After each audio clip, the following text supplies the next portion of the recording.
എല്ലാവർക്കും നമസ്കാരമുണ്ട്. ഒരു ഓട്ട മത്സരത്തിൽ പങ്കെടുത്ത് തോറ്റുപോയിട്ടും ജയിച്ച ഒരാളുടെ കഥയാണ് ഇന്ന് നിങ്ങളോട് ഞാൻ പറയാൻ ആഗ്രഹിക്കുന്നത്. ട്രയത്തലോൺ എന്ന് പറഞ്ഞൊരു സ്പോർട്സ് ഇവൻ്റ് ഉണ്ട്. ട്രയത്തലോൺ എന്ന് വെച്ചാൽ 3 ഇവൻ്റ് ഒരുമിച്ച് ചേർന്നാണ് ആ മത്സരം ഉള്ളത്. ആദ്യം 1.5 കിലോമീറ്റർ നീന്തണം, പിന്നെ ഏകദേശം 40 കിലോമീറ്ററോളം സൈക്കിൾ ചവിട്ടണം, അത് കഴിഞ്ഞ് ഏകദേശം 25 കിലോമീറ്ററോളം ഓടി ഫിനിഷിംഗ് ലൈനിൽ എത്തണം. സ്പെയിനിൽ വെച്ച് ഇക്കഴിഞ്ഞ സെപ്റ്റംബർ മാസത്തിൽ ഒരു ട്രയത്തലോൺ ഉണ്ടായിരുന്നു. ആ ട്രയത്തലോണിൽ പങ്കെടുത്ത 2 ആളുകളുടെ കഥയാണ് പറയാൻ പോകുന്നത്.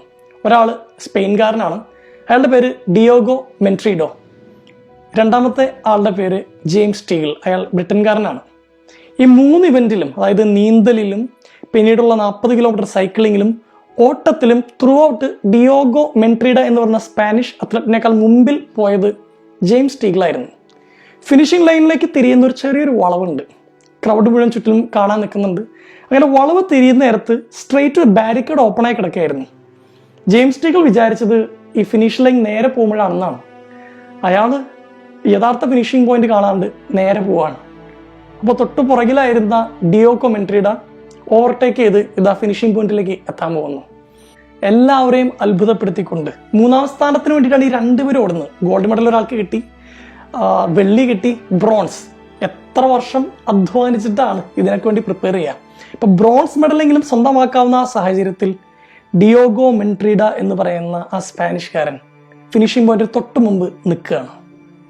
എന്നിട്ട് വഴിതെറ്റിയ ഒരു സ്പ്ലിറ്റ് സെക്കൻഡിൽ വഴിതെറ്റി ഒരു 7-8 സെക്കൻഡ് നഷ്ടമായ ജെയിംസ് ടീഗിളിന് വേണ്ടി വെയിറ്റ് ചെയ്യാണ്.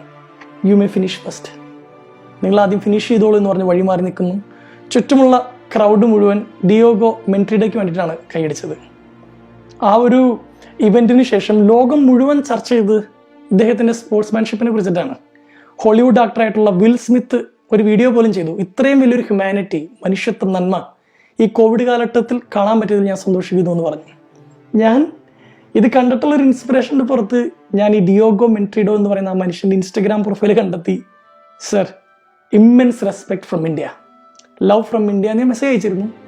ഇന്ന് ഇദ്ദേഹത്തെക്കുറിച്ച് വീഡിയോ ചെയ്യാൻ വേണ്ടി ജസ്റ്റ് അദ്ദേഹത്തിൻ്റെ പ്രൊഫൈൽ എടുത്ത് നോക്കിയപ്പോൾ ഡിയോഗോ മെൻട്രീഡോയുടെ മെസ്സേജ് എനിക്ക് വന്നിട്ടുണ്ട്.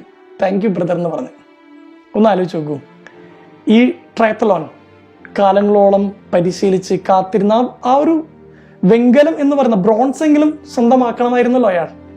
അത് വേണ്ടാന്ന് വെച്ച് എന്നേക്കാളും ത്രൂഔട്ട് മുമ്പിലായിരുന്നത് ജെയിംസ് ടീഗിളായിരുന്നു. ഹി ഡിസേർവ് ദ വിക്ടറി എന്ന് പറഞ്ഞ് വഴിമാറി കൊടുത്തിട്ട് എല്ലാവരുടെയും ഹൃദയത്തിൽ ജയിച്ച ഡിയോഗോ മെൻട്രീഡോ. ഞാൻ അവസാനിപ്പിക്കുകയാണ്. പലപ്പോഴും ഈ ഒരു തോറ്റു കൊടുക്കുക എന്ന് പറയുന്ന വലിയൊരു കാര്യം നമ്മൾ പരിശീലിക്കുന്നതല്ല എന്ന് തോന്നുന്നു. ഞാൻ എൻ്റെ അമ്മയുമായിട്ട് ഒരുപാട് തർക്കത്തിൽ ജീവിച്ചിരുന്ന ഒരാളാണ് വർഷങ്ങളോളം. ഒരിക്കൽ ഗുരുവായിട്ടുള്ള ഒരാൾ എനിക്ക് പറഞ്ഞു തന്നു, ജോസഫ്, പ്രായമായ അമ്മയോട് തർക്കിച്ച് ജയിക്കുന്നതിനേക്കാൾ നല്ലത് അവരെ ആക്സെപ്റ്റ് ചെയ്യുക എന്നുള്ളതാണ്. Accept her the way she is. അമ്മയുടെ തർക്കങ്ങളിൽ എനിക്ക് ജയിക്കേണ്ടെന്ന് ഞാൻ തീരുമാനം എടുത്തു കഴിഞ്ഞതിന് ശേഷം ഞാൻ എൻ്റെ അമ്മയും തമ്മിൽ ഇത്ര കണ്ട് സ്നേഹിച്ചത് അതിന് ശേഷമാണ്. Now I understand her.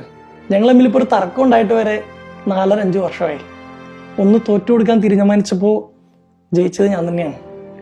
ഒരു കുഞ്ഞു താറോടി പറഞ്ഞ് അവസാനിപ്പിക്കാം. നമ്മളൊരു ബസ്സിലിരിക്കുമ്പോൾ ഒരു വയ്യാത്ത ഒരാളോ അല്ലെങ്കിൽ ഇച്ചിരി പ്രായമുള്ള ഒരാൾ നടന്നു വരുമ്പോൾ ചേട്ടാ ഇവിടെ ഇരുന്നോ എന്ന് പറഞ്ഞ് നമ്മൾ എഴുന്നേറ്റ് നിൽക്കുമ്പോൾ അയാൾ അനുഭവിക്കുന്നതിനേക്കാൾ കൂടുതൽ സന്തോഷം നമ്മൾ അനുഭവിക്കണില്ലേ?